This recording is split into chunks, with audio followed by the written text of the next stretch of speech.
What's up everybody, Mikey Almighty here, and today I'm going to be showing you my Nightblade PvP gank build.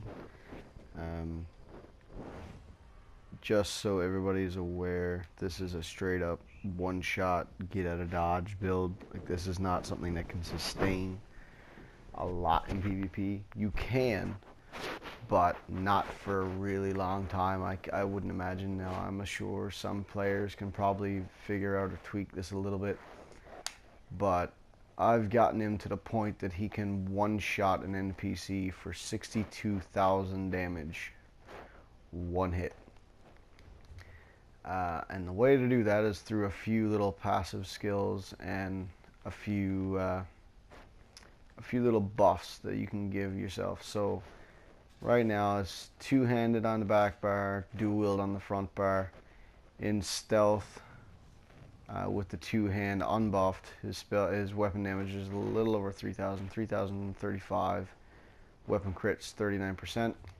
If you switch over to dual wield, that goes to 3,448 with a spell crit of 39, or a weapon critical of 39. Now, use momentum and two other buffs, and his weapon damage goes to 35,032 with greatsword and weapon crit at 42%. Switch over to dual wield, weapon damage hits 4k and weapon crit 42%. Now, from stealth with a Nightblade, it's almost a guaranteed crit, just because that's the way Nightblades work. You're almost a guaranteed crit every time you come out of stealth. So as long as you're in stealth, you're going to hit for a truck ton. And just to prove my point, I'm going to hit this little camel here. 62,641 damage, one hit. Now, how am I getting that high weapon damage and that much in one hit? First, I'm going to go over the skills and the attacks I'm using and where to get them. Most people just hover over this, but I find it's hard for any player trying to build it to go through the actual classes to find the actual skill. So, first off, out of the assassination tree, as a Nightblade, my L1, which is ambush, which is your teleport strike. You ambush an enemy, dealing 6,356 physical damage and stunning them for 2 seconds. Grants you a power, increasing the damage of your next attack by 20%. If the target is a player, they are briefly snared instead of being stunned. Sort of mobilizing them. So if that means they have to break free or shield break to get out of it, which is a bonus. So normally I'll just come out of stealth, hit them with that, or if I can get close enough, I'll hit them with Wrecking Blow just to give them the initial hit. Second, the shadow abilities, you'd have surprise attack, which is your first one, your first skill. Really good hit, dealing 8,230 physical damage and inflicting them with major fracture, which reduces their physical resistance by 5,280 for 17.3 seconds. So that is a great attack to open with. So if you can't, if you know you can't get close enough, ambush is your way to go because it'll snare them. Then you stealth out with shadowy disguise, which is your next one, and then hit a surprise attack. The ambush will grant you an empowerment, so your next attack will hit harder. Then surprise attack will give you major fracture. And if you use shadowy disguise while doing it, it'll be a crit. So if you shadowy disguise and then use surprise attack after ambush, they're snared.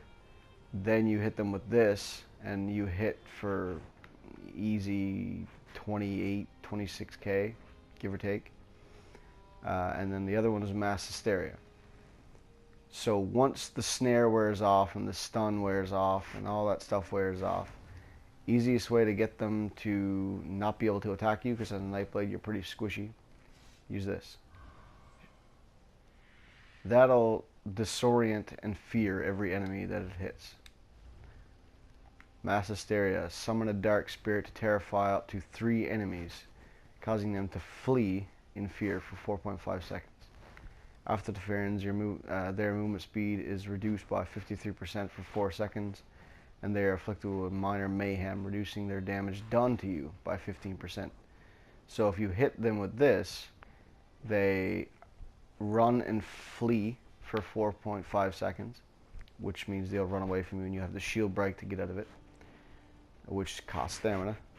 And once it breaks, their movement speed is reduced by 53% for 4 seconds, and their damage is dropped by 15%, which gives you a good bonus to get up and move away if you have to. Like if you know you're not doing the damage you should, hit mass hysteria. Then you can hit this, stealth out, and get back, go to sneak, and try somebody else, because it's just either they're a tank or their resistance is way too high to one-shot them, which is a problem as a Nightblade. But Sorcerers and other Nightblades and some tanks do not like this build because you'll one-shot pretty much anything. It's ridiculously powerful. And that's the Shadow Disguise, also all the passives in the Assassination Shadow. Siphoning, I'm not using anything on the front bar, but I'm using the dual-wield Steel Tornado as my last attack. Just as a good general AoE. If the enemies are lower health, this does more damage. So 100% more damage to enemies based on each percentage of the health of their missing health. So it's good as a finisher. So like if you have a bunch of enemies and they're in AoEs or whatever, and you just happen to go in, then you hit Steel Tornado a few times, should hit them down quite a bit because it'll double your damage. So instead of 4,236, now you're doing 8,000 plus damage, 8,472 damage per hit. And as an ultimate, I'm using the Fighters Guild Ultimate Dawnbreaker of Smiting for the extra bonus in the passives. Slayer, increase your weapon damage by 3% for each Fighters Guild ability slotted. And Skill Tracker, Fighters Guild ability, dealing additional 20% damage to undead, Daedra, and werewolves. It helps in PvP for any werewolf that you go across. Because if they're a werewolf, you do 20% more damage while they're in werewolf. Sorry. Doesn't really do much for vampires, but it doesn't, wish they did, because that would be so overpowered in PvP.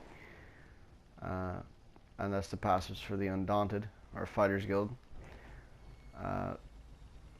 Then on my back bar, which is my two-handed, Wrecking Blow for my first attack, which is in the two-handed, if I can find it. Two-handed, Wrecking Blow's the first one. Just because it hits like a Mack truck, yeah, it has a 1 second time up. And what I mean by time up is this. That long animation. Yeah, that's the 1 second it takes to hit it. I haven't found a way to cancel it, not without canceling the attack. So I don't know for sure if you can. I haven't really tested it that much. But I don't think there's a way you can cancel the attack. No. It has to hit the full wind attack, so there's no way to animation cancel it. Even if you can't weapon swap or anything while you do it, so it's going to take the full 1 second. But as you can see, it hits for like 62,000 damage from stealth with buffs up, so that's pretty ridiculous. And it's physical damage, so you can't increase that through your champion tree. So I'm also not max champion point right now, working on it, but it seems to work fairly well. As my second ability, which is Relentless Focus, build up deadly momentum, gaining major berserk and minor endurance, increasing your damage done by 8% and stamina recovery by 10% for 20 seconds. While active, hitting an enemy with 5 light or heavy attacks changes this ability to Assassin's Scourge, allowing you to fire a single shot from a spectral bow at an enemy, dealing 14,474 disease damage. Now that's a good hit too. So if you're using your Wrecking Blow a lot or whatever, then you can, or if you're using light attacks or heavy attacks with your greatsword for more damage, you'll get a chance to fire a spectral bow. And if you go in stealth and then hit it, it's going to hit a lot harder. It'll hit and crit for about, I'm not even sure how much, but it hits pretty hard. It'll hit harder than the actual momentum. So you might be able to hit that for 65k, 80k. I have no idea how high or how hard it can hit. I haven't tested it, but anybody who watches this and gets a chance to test it out, feel free to let me know in the comments section. I'd love to know how hard it hits. All the passives, obviously, in the assassinations and all that stuff. Keep the passives. Passives are genius. Siphoning attacks, which is the L1 in my power-up bar. Endure your weapon's soul. Imbue your weapons with soul-stealing power, causing your light and heavy attacks to heal you for 1,495 health and restore 106 magicka for 20 seconds. The only reason that's important is because it heals you for 1, which is a self-heal, and as a Nightblade you have very little, so you use what you have. And it also restores magic, so that if you ever get stuck, you can swap weapon and use your shadowy disguise to break out, because that's a magic ability. So that's about the only two other than mass hysteria. So you can fear and stealth out, and then while you have siphoning attacks allotted, you're regaining health and your magic, so you can stealth out, and any damage you take you'll regain over time. You restore up to 4,270 additional magicka after the effect ends, based on the length of time siphoning attacks was active. So if you activate it for the entire amount, as long as it's active, you'll always gain magic. But it scales off the length of time it was on. So give or take, if you have a lot of, if it was active all the time, then you'll gain back magic for it. The next one is Momentum and Wrecking Blow from the two-handed. Momentum, just because it's the same thing as Mage's Wrath or anything like that, that'll give you, or Power Surge, a crit surge for a sorcerer. It gives you the same buff, but only for weapon damage. Increase your weapon damage by 20% for 33 seconds, and you heal for 1,000 health every 2 seconds while active. So it's another heal, but it also gives you a massive amount of damage. And to case in point, if I was to weapon swap and go to dual wield, my base weapon damage is 3,172, but if I hit Momentum, it goes to 3,724. So that's a good 600 weapon damage just by having that proc. And if you go in stealth, it puts it to 4,000. So that's another, say, 300 weapon damage just by stealth. So another thing to keep in mind. For the rest of my skills, it would be, the only one left is from the Assault. You want Resolving Vigor, which is a morph from Vigor in the Assault skill line for Alliance War. It's a self-heal stamina.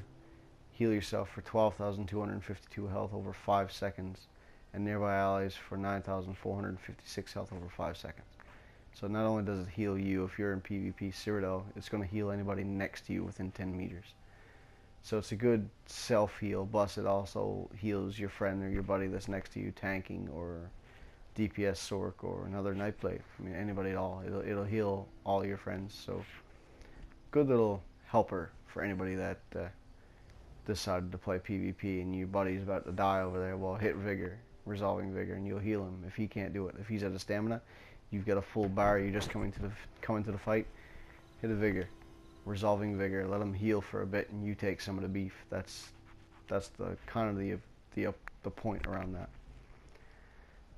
As for passives, I don't have anything put into the Assault because it's all for PvP based, and for the most part I'm doing fine in PvP, so I didn't bother with it. But it's a good thing to have, like when you're near farms, keeps, stuff like that, because for the most part I don't take keeps or mills or any resources in Cyrodiil.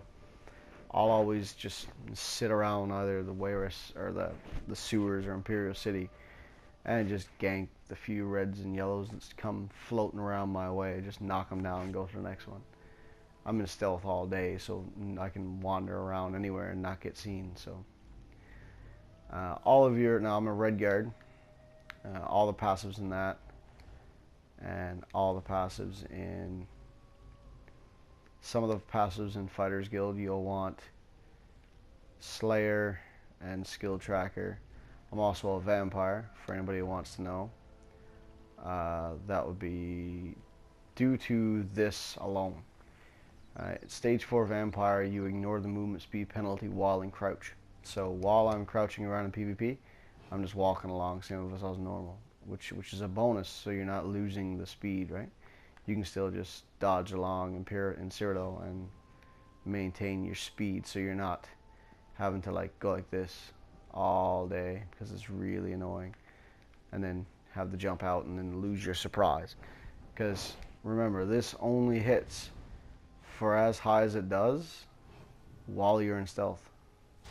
If you're not in stealth, it won't hit as hard. It'll hit for like 40k max, but that's about as high as it's going to get. Now skill points, obviously everything into stamina. I'm using the throne one, or drink, for stamina recovery, max stamina and max health, just because I like the extra boost in stamina recovery along with a little bit of extra health. Never hurts. You know, I can't do any more damage. I'm running the warrior Mundus Stone for weapon damage, and I'm going to show you all the weapons and gear. I'm running a 5-piece Spriggan's Greatsword sharpened. I want to change the enchant on these weapons also. At least one of the two-handed or the one-handed swords to oblivion damage. It's unblockable, which means sorcerer's shields will do 0 to it. It's going to penetrate through that and hit directly to the health. It cannot be blocked. So anybody you're going against, you can have all kinds of shields, doesn't matter, wards up, it's going to obliterate that and go straight to your health. Now your main attacks will actually still hit everything else, like the shields and the armor and the penetration, all that stuff. But I'm using sharpened on everything. Now you can go two ways of getting the Spriggan's gear.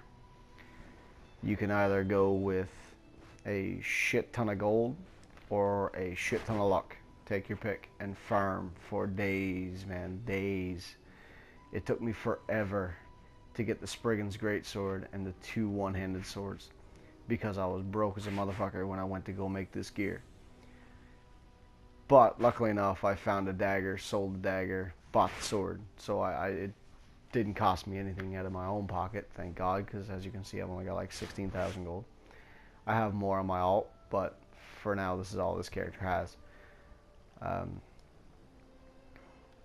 But yeah, 5-piece Spriggan's go with the 2 one-handed swords and 3 jewelry, all robust. And I changed the enchant on the 2 rings and necklace to weapon damage as opposed to stamina recovery, because the potion or the drink I use makes up for the recovery I'd lose by doing this. So I added it up. What I would gain out of stamina recovery wouldn't be as much as the weapon damage I would lose. So I just enchanted it with gold weapon damage glyphs for now, just because it gives me an extra, well, like I said, puts me up to 4,000 weapon damage. I'm also running a 5-piece Hunting's Rage. I'm not using a monster set with this because I didn't see the need. Now I may in the future change out Eternal Hunt for the max stamina to a 2-piece monster set, which I'll probably end up doing at some point, just because I really need to get the monster helm for it. So I'm probably going to swap this out, keep the Hunting's Rage 5-piece, and switch out the legs for Hunting's Rage, and the head of Hunting's Rage for a monster helm, and change the shoulders to something else. Change the hands, the legs and the chest of Eternal Hunt to Hunting's Rage, and then take out the shoulders and the head and use a monster set. Ideally, that's the plan, but for now, this is what I'm doing. So you can get this to a lot more damage. If you were to run something like Valkyrie Scourge, or anything of that same style, you could run a couple other ones. Anything really you see fit that you think would improve it, by all means go for it. But like I said, this isn't a DPS, so I went with something a little more resistant for the time that I had. So I went with the Eternal Hunt with Triglyph, max health, magic, and stamina.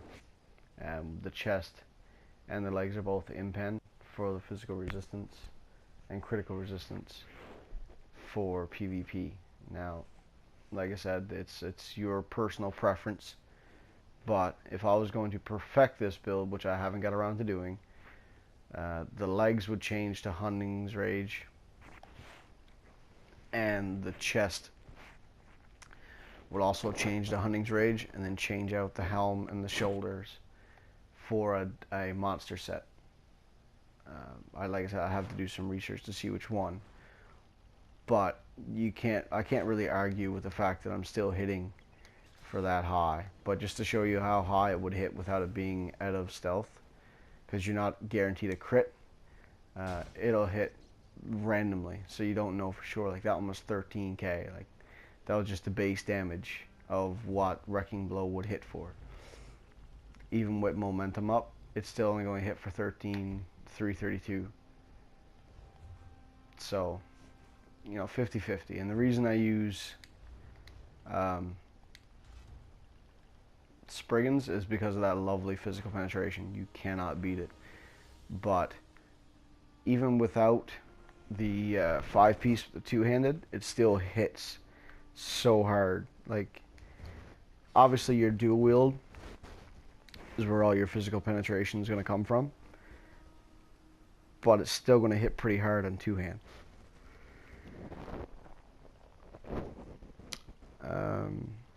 Other than that, that's pretty much it.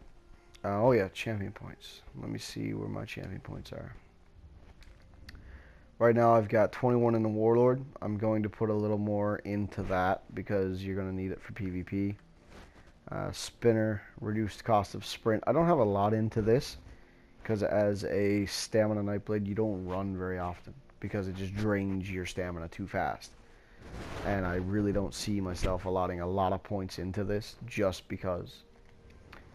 I've got 40 and 44 in the Mooncalf, and I have 41 in the Healthy because your health recovery sucks as a vampire. So you need to make up for it somewhere else. So I went there and I put 17 into Shade, reduced the cost of your sneak. I'm going to put more into Shade when I get more champion points, because if you get enough into it, your stealth will be free, essentially. Like, you can reduce the cost of stealth so low that it'll be free for you because your stamina recovery will be high enough to counteract it. So that's the goal with Shade. I've got nothing into the Mage because there's no point. 28 into Master of Arms, which is how I managed to get the massive amount of damage. It should actually hit higher now. Master of Arms increase your damage done with direct damage attacks, which is why I was also talking about putting on the different enchant on the two-handed sword for direct damage, because it'll increase the damage done by that by 12.43% depending on how many champion points you put into Master of Arms. The next one is Pure Strikes. Increase your damage and healing of your critical strikes with stamina abilities to 18.75%, which means every crit you do will heal you, which is why I put 50 points into it, because as a Nightblade, you have no heals other than resolving vigor, and you can't rely on that because that's the stamina ability. So if you run out of stamina, you have no heal. So I rely on my critical strikes to do my heals for me. Increase your physical penetration by 4012, because obviously with the Spriggan set you want the physical penetration. It'll blast through those shields so fast. Spell shield, increase your spell resistance by 2,909 for those sorcerers you come across. Increase your physical resistance by 3,960 while you're wearing 5 pieces or more of medium. You're going to be wearing all medium for the 5 bonus. Resistant is increase your critical resistance. And thick skin, reduce your damage over time effects. So like if you're poisoned, on fire, or whatever, it'll reduce the damage of it, just because who likes taking all that damage. And that's pretty much it for the champion points. I hope you guys all enjoyed this. If you have any tips, pointers, things that maybe I could probably improve on for this build, please feel free to drop it in the comment section below, and I will see you guys next time. Later.